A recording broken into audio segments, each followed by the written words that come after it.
This band is on the path to becoming the new torchbearer for the alternative music scene. Hailing from Western Canada, Violet Night is spearheaded by the visionary vocals and multi-instrumental talent of Connor Pohl. We're excited to have Connor on the line today. Connor, how's it going? Excellent. How are you? Thanks for the nice little intro. Yeah, absolutely. Cool. Yeah, thanks for taking the time with us today. When you listen to Violet Night, and you wouldn't know that it's a two-piece band. I'm always really amazed when I hear a two-piece band, the full sound, and you guys definitely bring that out. It's yourself on vocals and guitars alongside Tay Ewert on drums and percussion. So maybe tell me a little bit, Connor, about your partnership with Tay and how Violet Night kind of came to be. It's kind of a funny story. So the band started years ago when my friend TJ, so TJ is actually still in the band, but he's been on a bit of a break. He took a break for mental health reasons. We'll get into that later. Nothing but respect. But basically what happened was we put out this EP because I'd been in several bands, and he and I came together and founded Violet Night.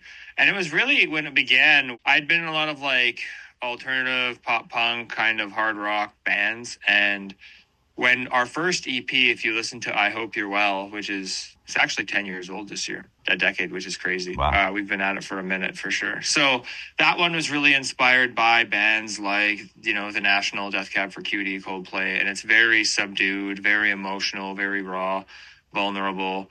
And as things grew and progressed, we kind of became what we became. And with Tay, I'd moved to Toronto because that's where our management was based at the time. And there's just a lot more opportunities. So I moved there, and our manager at the time floated a post on social media looking for a drummer, kind of have this band in Toronto that I'm working with. And Tay plays in a band still called Like Pacific, which is a pop punk band out of Toronto. And I was familiar with them and I liked their work and I knew who he was. Like I was a fan of his in a way. It's a fun story to tell because, it kind of became a thing where he just really liked the music, vibed with what we were doing. And the next thing I knew, we were shaking hands and, the rest is kind of history. But as far as our writing partnership goes and just the creative aspects of things, it's, I always look at it like Tay is a really great filter for me. I'm a guy whose brain never shuts off. And he's a guy who I think my discernment is pretty good when an idea is great and not great. But sometimes you need somebody to reel you in just a little bit, right? And he provides that, as well as sometimes he'll see potential in songs that I may overlook. This single, Does It Even Matter, is an example of that. I thought, maybe it's like subdued. I don't know. Like I was a little unsure of it. And as soon as he heard it, he's like, hey, I like that. And he's not a guy to really react. Like if you get a reaction out of him, you can bet your house that it's for a reason. You know what I'm saying? Right. He's not gratuitous with it, but I really value that in him because, like I said, I can, like for this new album we're doing, I probably wrote like 100 songs and he's at the mercy of hearing all of my demos. Right. Yeah. Sticking with the two-piece thing, obviously, you mentioned some other bands that you've been inspired by, I guess, in the past. Bands like the White Stripes, bands like the Black Keys, they come to mind. And there's a local band actually we're in southwestern Ontario, from Windsor, called the Bluestones. They're another two-piece. I know them, yeah. Yeah, but do you draw any inspiration from some of those two-piece, like when you're putting the Violet Night music together? I really love Jack. I think he is kind of like a combination of Edward Scissorhands and the Riddler. Yeah. I really admire his artistry and approach to life in all aspects. I've never got into the Black Keys. I do know of the Bluestones. I think I've heard a couple of their singles and thought they were pretty cool.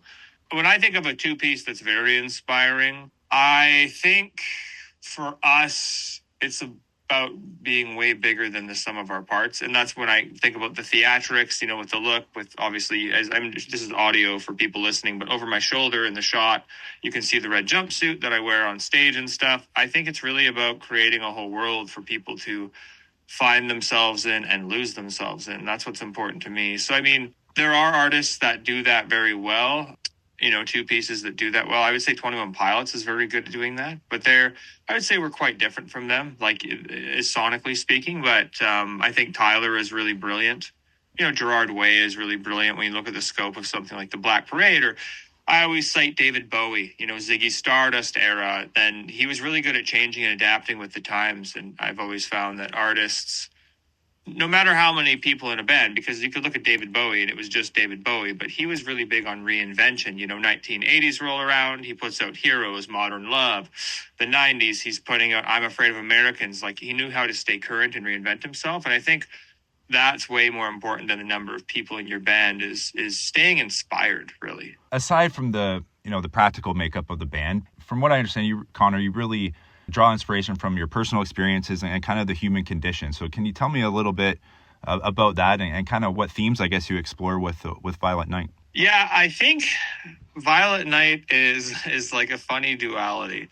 It's a very honest expression of my innermost thoughts, I would say. There's a lot of existentialism and wondering why we're here and things like that, because that really is a lot of who I am. Like, I'm a very spiritual person that way.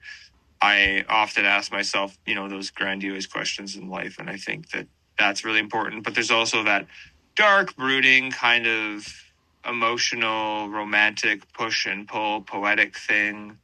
And there's also that hopeful, optimistic thing. I think you kind of just wrap them all together and you get Violet Night, but RFI bio just says for late night drives and existential anthems, because that's really what it's for. But for me, it's cathartic, I would say, a lot of times. But I don't know, like, Ferrari Red is a satire, and I think it's a fun song. I like having fun as too, I definitely feel that when I'm listening to your music. Makes you want to move around a little bit and you don't want to necessarily sit still, right? So, but you mentioned at the start here too, and from what I understand, you're not afraid of basically sharing your experiences, not just through music, but you've gotten in front of students and kids and in schools and stuff, right? To kind of talk about being a musician and talk about life. Hey, what do you share with those with the kids when you get in front of them? How did you figure that one out? A little bit of research. Google and YouTube are our friends. Yeah. I didn't know if a lot of people. Yeah, that's a good one. You're like Nardwaring me right now. Right. So basically, what it is like the community where I'm from. I will say that I've been very fortunate. A lot of people reach out to me and just say that I've had a significant impact on their kids, be it their teenagers, early 20s, whatever. I live a straight edge lifestyle, so I don't drink, I don't do drugs, and I'm from a town originally of 2,000 people. So to be in a band in a situation where we've had like 4 top 40 charting songs on alternative radio, we've had, Ferrari's been on Sirius XM for over a year. Vampire's been on there for like 4 months now. And then this one, I think this one very well could be our first top 10. It just has all the makings of it. And I just think my philosophy has kind of always been that whether it be through music or through, because I also went to university for psychology. And so speaking in front of kids, getting them fired up, and just kind of sharing my story, my experience with life and, how you can avoid things that look lucrative but are actually pitfalls, choices you make and things. I'm really happy that my existence can have a positive effect on somebody else. That's really, because I'm not a super ego-driven guy. That's like, I'm really driven by connection and other human beings. And I really care about people. I think that's the big thing. But it also goes over my head a lot because I have a lot, like I said, a lot of these people who reach out to me. I'm really thankful that people care so much and that it's continuing to grow. It does mean pretty much everything to me. So. Right. Well, I'm happy to hear that you're able to share that, especially with young people, right? It's always good to get that message. And, this day and age we live in about, scrolling on social media and that sort of thing. And you can kind of get drawn into stereotypes and whatnot, right? So it's nice to hear that you're sharing that the sex, drugs, and rock and roll kind of stereotype isn't, doesn't have to ring true for everybody. And there's ways you can keep going forward and being authentic, right? Tay's straight edge, our drummer Tay, he's straight edge too. So it's nice. It's funny because most people are like, you guys don't drink or nothing? It's like, no, good for you guys. I don't know, man. Yeah, no, that's cool. We like to go to the gym, we like to work out. We're those kind of guys. Yeah, right on. So maybe you mentioned the new track, So Does It Even Matter? Let's maybe dive into that a little bit more. You've had lots of charting songs, as you've mentioned in the past. Brand new single, Does It Even Matter? Tell me a little bit about that track, Connor. Yeah, so it doesn't even matter. I have a tendency to romanticize the past, and I see everything in hindsight in this really positive, like through this positive lens. I don't know if it's the optimist in me or what, but Like sometimes, like this is a knock on wood, never want this to happen again. But when I was 14, for example, I was hospitalized and almost died. My appendix blew up and all the poison went through my intestines. It was a gross, pretty bad scene. My blood was toxic for like 4 days and I was Wow. in intensive care and everything. So it was a pretty tough situation. I sometimes am nostalgic for the month and a half where I was in the hospital and lost 60 pounds. Wow. There's little moments in there that I really enjoyed. It makes me think like with the song, it's like if I'm happy, sad, or in between, does it even matter? Because at the end of the day, in the present moment, no matter how bad the day is, I'm going to, I used to suffer from insomnia. And one time, like at the very worst of it, I hadn't slept in a month. Like it was getting 15 minutes a night for like Oh my 45 goodness. straight days. It was horrible. But I missed being up at 3 a.m., going for runs and watching movies by myself and just like eating and like just having those. Because I wrote a lot of our second record during that time because I would say at that point in my life, I was a pretty broken human and I have healed tremendously since. Yeah. And I'm really thankful that I was able to figure a lot of that out. Trial and error. But yeah, so I think for me, the song is really about that whole situation. I hope I'm not Canadianing the word about too much. Whenever my American friends hear me say it, they're like, oh, I do that with if I'm in the States, like at a festival or something too. I never realize that I say a, but like I'll talk to people in the States for 5 minutes, and they're like, "Oh, you're from Canada." I'm like, "What?" Yeah. Like I don't think I have an accent, but apparently we do, eh? So what's going on here, bud? That's right. Right away, they know you just put your dukes up, want to scrap a little bit. Exactly. But so yeah, the song, like I said, it's kind of that is kind of what the lyrics are based on. I think it really hits with a lot of people because I think a lot of people. I think it's also could be considered an anthem for the apathetic because it's like, does it even matter? Because it's like, no matter what you do, this isn't something that I say often. Is no matter what you do, you will end up in an oblong box or in a small jar on somebody's mantelpiece. So live your life. You know what I mean? Do your thing. Doesn't even matter. Like, but then it's also on the flip side. I think a lot of people relate to like having this sort of apathetic view where they're like, does anything even matter? I'm just going to die anyways. But I think everything means nothing and nothing means everything. I think it's very important that you do the thing you think you should do and you should listen to your instincts. I mean, within reason. If your instincts are telling you to burn your house down, for the love of God, show some refrain.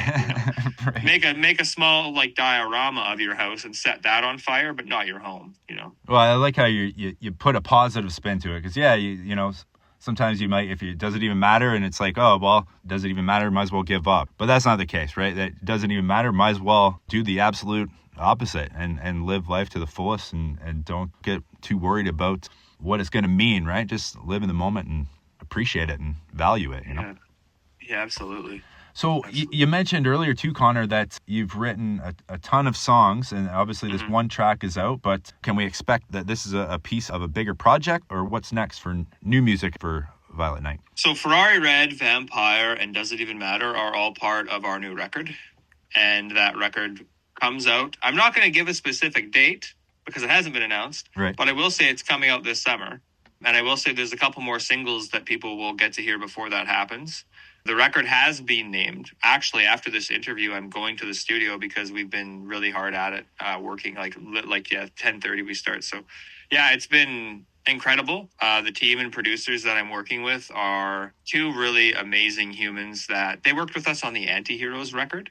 And I am a big fan of building together, you know what I mean? Mm-hmm. Growing together. And I've worked with lots of producers, but these two in particular, Randor Lin and Father Bobby, aka Robbie Townsend. The chemistry that I share with them is just undeniable, and you can hear that in Ferrari, this song, and Vampire. And I really want to elevate all of us with the project and really love and appreciate them. Actually, I remember we just did a new song 2 days ago. And we had such a beautiful composition that I was going to sing over. Like in the studio, I was like, it's honestly a privilege to sing on something like this. Like that's how proud I am of what we're doing. And I think in Western culture, we always put disclaimers on things like, well, like this album is so amazing. It's like the best in the world. Ha ha, or LOL. And it's like, we need to stop doing that. We need to believe in ourselves more. It's not conceited. You just have confidence in yourself. And there's nothing wrong with that. And so for me, this album is unobjectively, like, it is a masterpiece. I mean, we put out an EP in 2023, but really the seeds for this record were planted after Antiheroes in 2020. And the amount of time and thought and care that has gone into making this album is beyond anything I've ever done in my entire life. And I think it's probably the most important thing I've ever done with my existence. So I really hope, well, I know that it will reach a lot of people. I think if it's good, it will find a way. And I really believe in what we're doing. And I'm really excited to see, to have people experience that when it does come out. Awesome, Connor. Well, I love your unapologetic confidence with this, and I'm sure everyone's going to be really excited to see the full project. But can we, I'm assuming, once this gets announced and once people get their hands on the full album, I'm sure there's going to be some tour dates that go alongside with it. Yeah, that's in the works right now. We've had a lot of people want us to come to the UK. Surprisingly, you're based in Canada, you said, Windsor? Yeah, southwestern Ontario, yeah. Yeah, okay, yeah. So, like, the US and the UK like us more than Canada. To the effect that, like, Apple Music just put us on 4 editorial playlists, which is, it's a really cool thing for us because it shows growth. And that's in like 50 countries. So, like, America, Brazil, Japan, you know what I'm saying? The UK, Europe, whatever, Germany. Canada did not put us on the Canadian versions of those playlists. They won't champion us, and I'm okay. Not that Canada won't champion us, but, like, in a sense, I'm almost okay with it because I would rather be big in the UK and the US because most of the bands I listen to are from that area. You know what I'm saying? I feel like there's almost like the Canada curse where, like, if you get big in Canada, you can't break out. I just feel like the powers that be here, I think they're sleeping on us a little bit. And I think they're going to be a little bit late to the party. And you know what? It's okay, though. The door is always open. And we've got great food at the party and great drinks. And, it's casual dress if you want, or it's fancy dress if you want. I mean, I don't hold anything against anybody at all. I just think, like, when the Canadian tastemakers, so to speak, are like, wow, these guys are in our backyard. And they're doing things that are very cool. I guess for me, it's just that I've always been a pretty proud Canadian. So it's like, throw the dog a bone a little bit. But I really love America and the UK. So tour dates wise, we're really focused on the US and the UK. So we've been talking to agencies in both markets, and we're going to see what happens in 2025. Right on. Well, hey, if you have to keep bucking the trend as a Canadian artist, keep going down that path. It'll just follow where you're supposed to, I guess, right? Where the spirit moves you, just head there. But I'm sure Canadian music fans, if you don't know Violet Night yet, I'm sure they will really, really soon. Stay tuned to violetnightmusic.com. I'm sure all the latest information about the album, about the touring, will get posted there. So, Connor, thank you very much for taking the time with us today. And thank you very much for having me, good sir. It's been a pleasure.